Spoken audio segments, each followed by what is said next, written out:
Welcome to Sweet Life Beat Life. We hope this video helps. In this video, I will explain how to open a center lock. We'll cover common methods and troubleshooting tips to help you regain access to your vehicle. Understanding your car's locking mechanism is crucial for both security and convenience.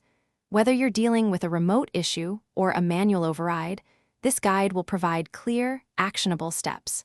Let's dive into the basics of how these systems work and what to do when they don't.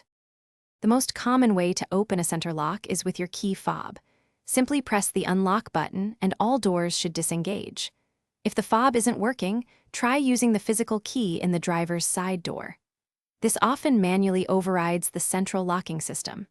Inside the car, there's usually a central lock button, often near the dashboard or on the driver's door panel, which can unlock all doors from within. If your center lock isn't responding, first check your key fob battery. A weak battery is a common culprit. If that's not it, there might be an issue with the car's main battery or a fuse. For a manual override, some vehicles have a small lever or button near the door handle that can be pulled or pressed to unlock the door directly. Always consult your vehicle's owner's manual for specific instructions on manual unlocking procedures.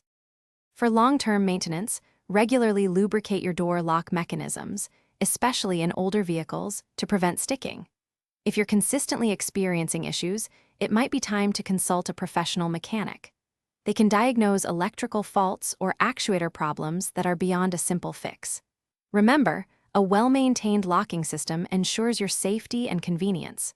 Also, for an effortless home clean, check out the Shark AI Ultra Robot Vacuum. You can find a link to this and other great deals in the description below. Thanks for watching. Consider subscribing if we helped you.